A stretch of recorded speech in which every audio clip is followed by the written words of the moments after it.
I want to first start with explaining, we've mentioned it a couple of times, Evergreen Company. You've heard the words Evergreen Company. What is an Evergreen Company?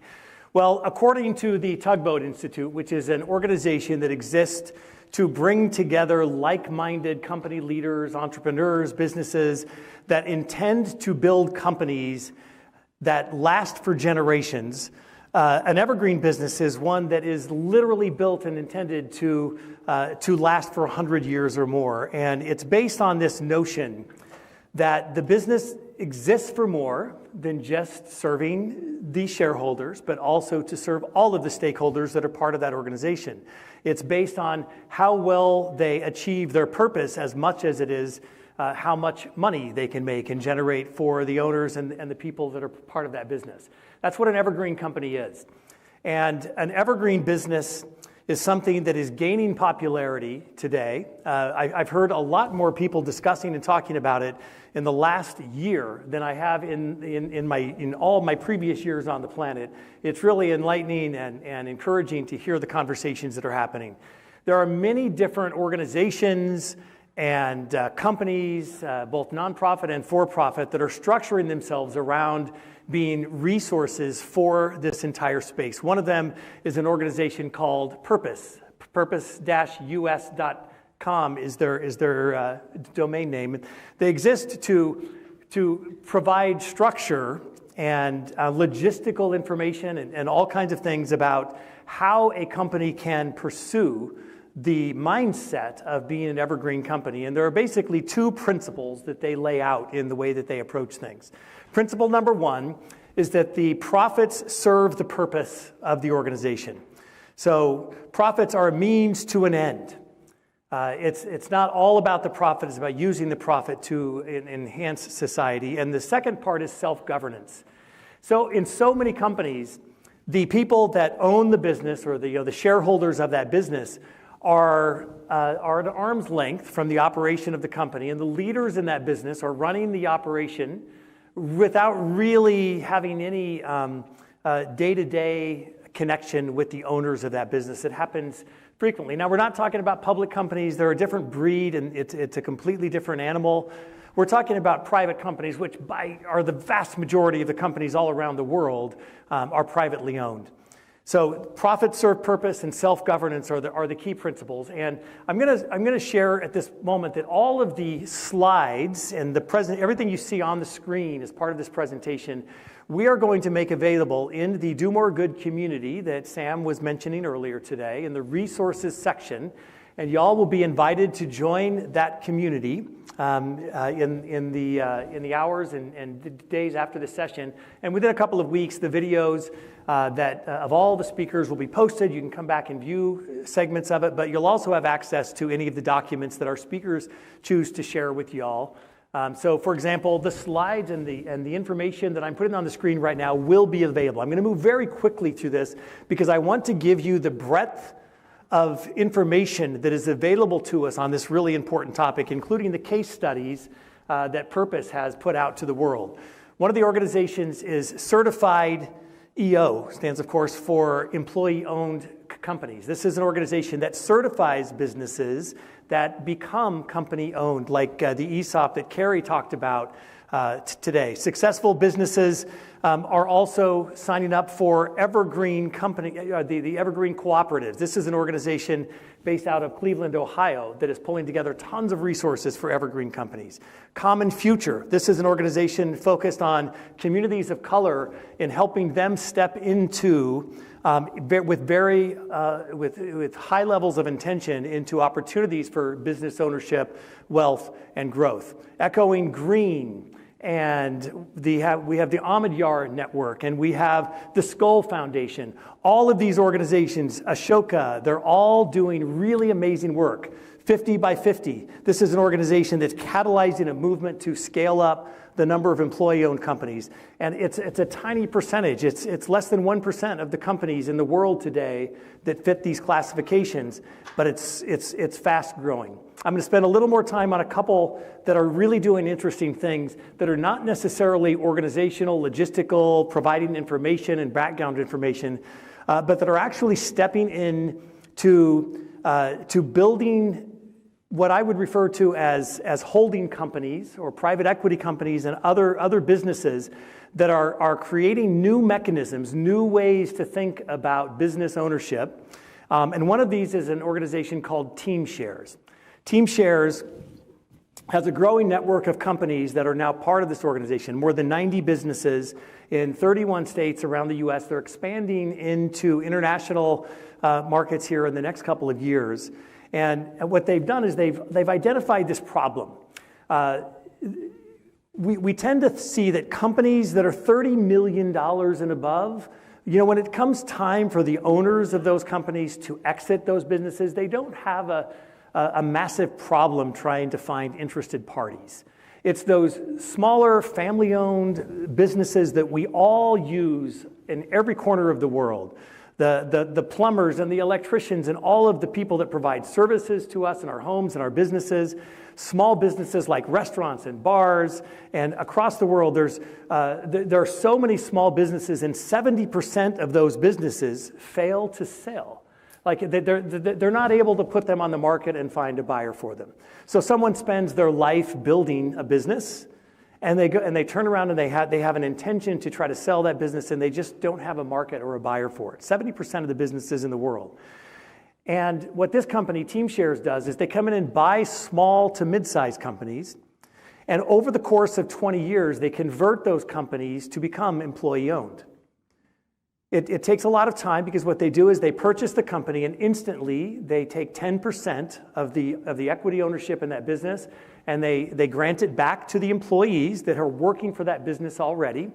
And what they do over the next 20 years is they take whatever profits are generated, and they use the profits on an 80-20 split. So 80% goes into this fund that the employees will use to buy, and the TeamShares organization keeps 20% that they reinvest in new opportunities to buy businesses. It's a really fascinating concept, and it's really starting to grow quickly. I've had several conversations with the founders of this organization. I'm really encouraged by what they're doing.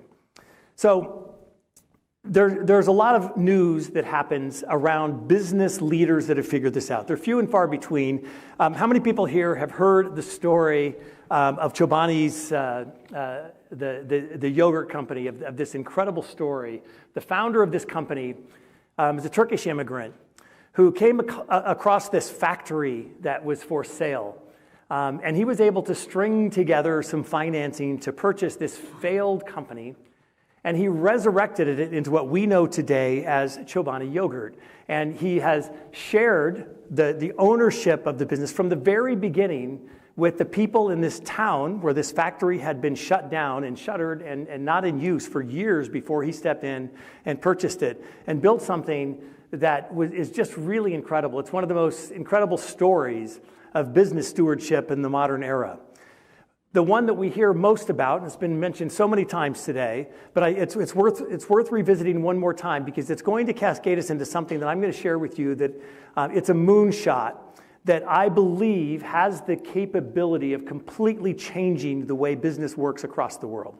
And it's something that we at the Do More Good movement are focused on trying to help elevate and step into with the highest level of naivete that we can possibly muster up. Because we know what we're going to try to accomplish is nearly impossible, but yet we're going to try it anyway.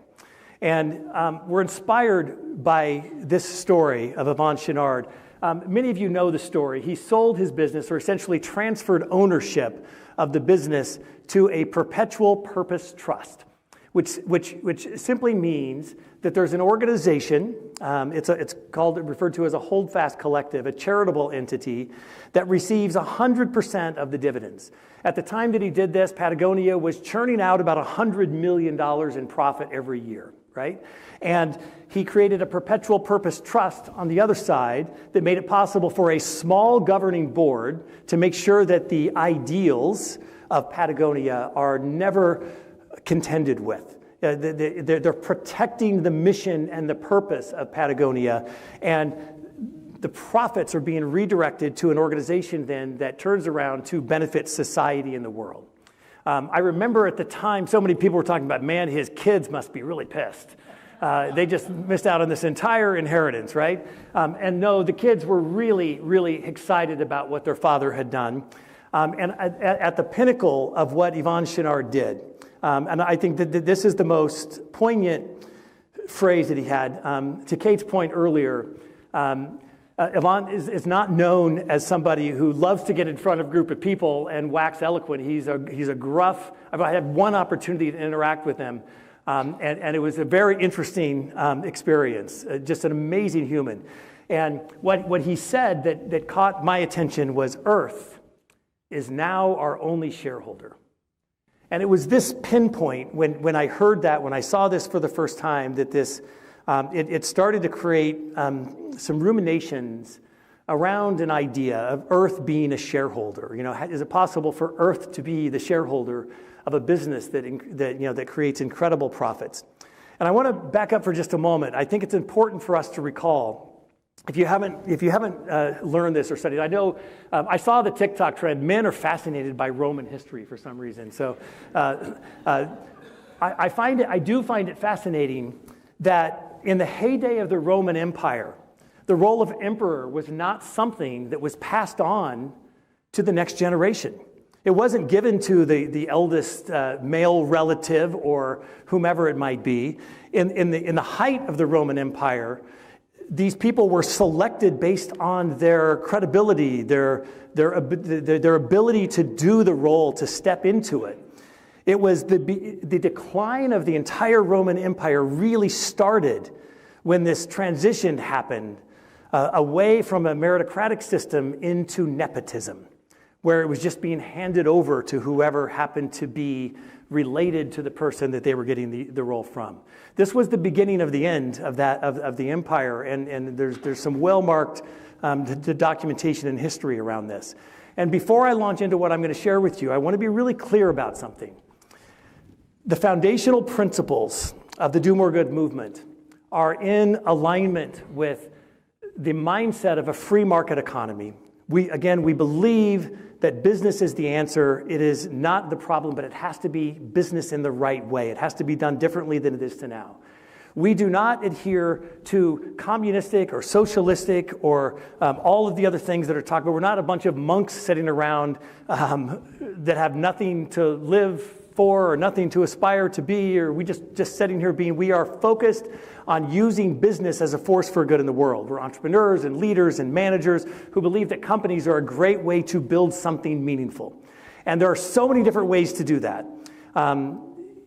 It doesn't have to be an evergreen company for it to be successful. I can give a long list of examples of companies that are family-owned, that are sold to private equity, that are sold in other ways, that are still doing amazing things in this world. So I want to be clear about that before I share this next idea with you. And I want to start with this mindset that when somebody is getting ready to sell a company, let's say they're at the point in their life, they're ready to do their next thing. They started something, they've built it, and now they're thinking about, okay, I want what's next. I want to sell this business. The most typical ways that we would go about doing that is we might, just put it on the market, list it with the business broker, talk to private equity firms, and sell it to the highest bidder. Some might sell it to employees. It's likely that they're going to take a little less money to do that because they want to serve the people that help build this company by selling it to employees. And some might sell it or even give it or transition it in some way to family members. And most likely, in most of these cases, we see that the dollar amounts are even a little bit less. In other words, the seller is taking a little bit less money off the table, selling in these second and third modalities as they would in the first. This is what we typically will see. So we have all kinds of people that are connected with business brokers and private equity firms, many examples of selling and transitioning companies to employees, including the amazing example that Carrie talked about this morning. And then, of course, I do want to point out that only 12% of family-owned businesses that are transitioned to a family survive 3 generations. It's very rare, and there are shining examples of companies that are amazing companies. In fact, one of my greatest business mentors is a gentleman named Mark LeBaron, who runs a company called Lincoln Industries, and I cannot think of a better example of a servant leader and someone who leads a company in a way that elevates all the people that are part of that organization, the stakeholders in that business. He is a do more good leader, hands down, and it is a family-owned business that he acquired from his father, and he is now transitioning to his daughters. So again, lots of examples of really great companies in all of these areas. But I want you to think for a moment, so put your imagination cap on, and let's say, and there are some of you that are in this situation, some of you are on this bar, maybe way above it, maybe way below, but I just want to get our brain wrapped around. Let's say, for example, you are the owner of a $10 million business. That business is generating after-tax profits of $1 million, 10% margins at the bottom line, and you're now getting ready to sell this business. So congratulations, everyone in this room is now a millionaire, and we're going to take the next step. We're going to sell the business. Which of these different modalities that I just talked about are you inclined to lean into? Are you thinking that, maybe you'll want to put it on the market, sell it to the highest bidder, you take your money proverbially off the table, and then you can use that money to do whatever you want. You can go on a fancy trip, you can build a house, you can do whatever you want, or you can give it all to charity, anything in between. You can do whatever you want with it. You deserved it. This is the fruits of your labor. You might consider, well, okay, I want to sell this to the employees that helped build it and find a way to transition through an ESOP or something along those lines, some structure that allows employees to step into ownership. Or you might want to preserve the legacy of what you've built and transition it to family. There are all these different ways. So I'm going to ask you now, if you were given the option of A, selling this business, taking your money off the table and now going about your life and doing what you want, or B, accomplishing all three of these objectives that most people are considering when they're selling a business. In other words, they take their money off the table and now have this cash in their bank account. They can invest it. They can return it to the community, do whatever they want. And not an or, and they can empower and embolden and create generational wealth for the employees that helped build that business. And they can preserve their family legacy by creating a business that has protections built into it to become an evergreen company, so that this company will thrive for 100 years or more, so long as whatever it is that this company does is still relevant in the world and in society and has quality products and services, and does this in a way that the entire business is run by entrepreneurially minded people who understand that we have to create products and services at the top of the market. We have to create profits based on the quality of the products and services that we sell.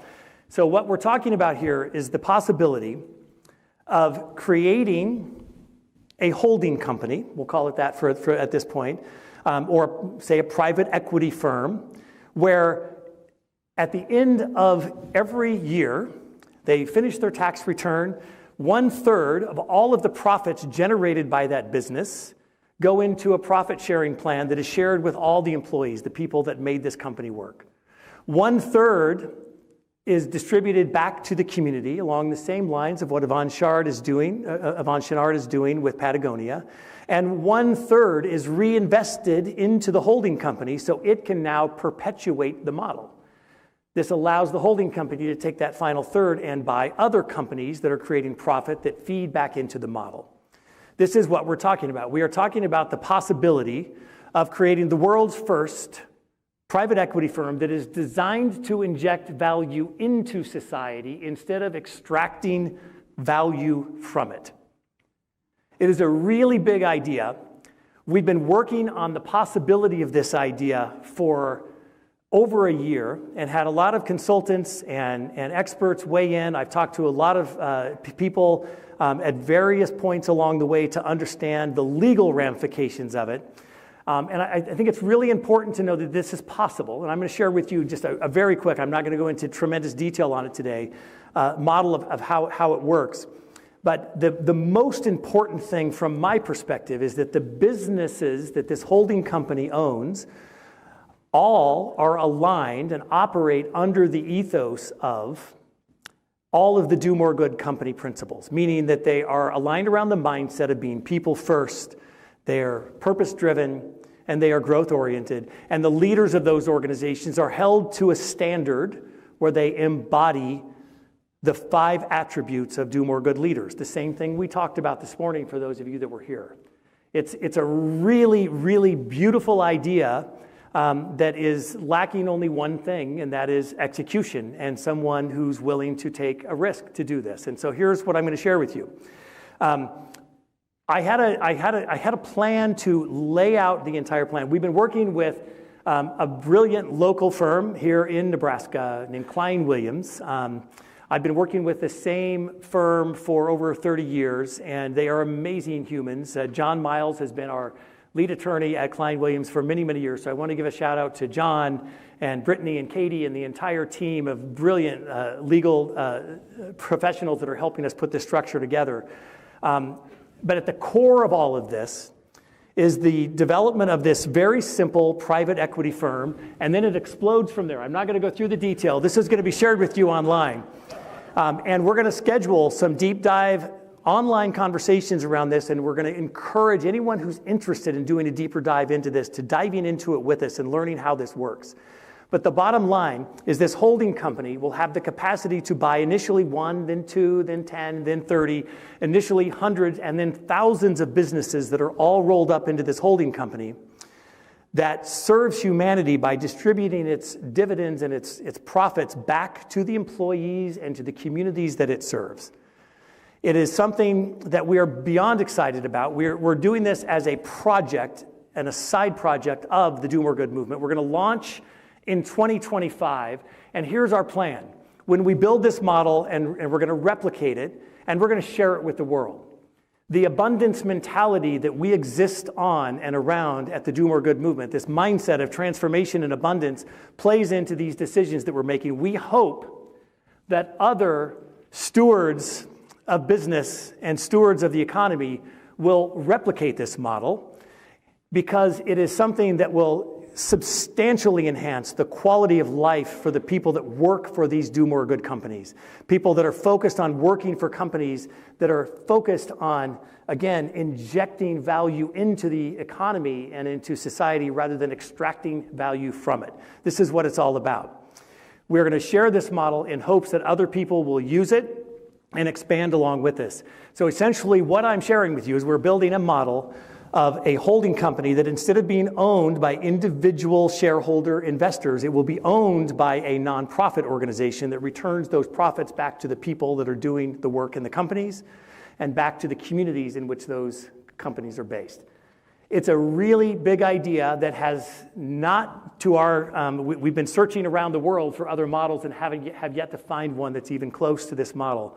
And the bottom line behind this idea is an inspiration we take from President Harry Truman when he said, it's amazing what you can accomplish if you don't care who gets the credit. And I would add on to that, and if you also don't care if there's an individual opportunity for me or for anyone in particular to gain financially from it. It's amazing what we can accomplish when we share the wealth in this way. So our massive transformative purpose with this project is to transform capitalism by creating a path for business owners to exit their business to a private equity firm that's owned by the community, because by definition, a nonprofit is owned by the community, that directs the profits to create generational wealth for the employees and to uplift humanity. And our moonshot is to scale this Do More Good private equity organization to $1 trillion in assets under management within 10 years. And if you look up today, that's about 1/10 the size of BlackRock Capital, by the way, the largest private equity firm in the world. We're going to do this through taking a stand for transformation and abundance. And I'm excited to share more details with any of y'all who are interested in learning more about it. But I want to finish with introducing you to Aristotle's friend back here, Margaret. Anybody know who this is on the screen? Margaret who? Margaret Mead. Margaret Mead is one of the most iconic characters in my lifetime. She is an amazing human. She was born about 45 days apart from my grandma, Grandma Esther, born in 1901. who was the biggest mentor in my life for the first 35 years of my life. Margaret Mead was a cultural anthropologist who was really the original Indiana Jones. She was more Indiana Jones than Indiana Jones, without question. She went all over the world studying anthropology and changed the world, not just in anthropology, but in gender studies and all kinds of different disciplines and areas. And here's what's most fascinating to me.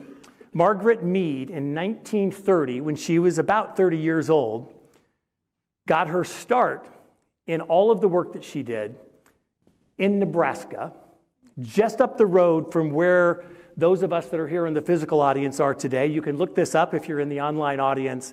The Omaha Nation, it's a Native American community not too far north of Omaha, Nebraska.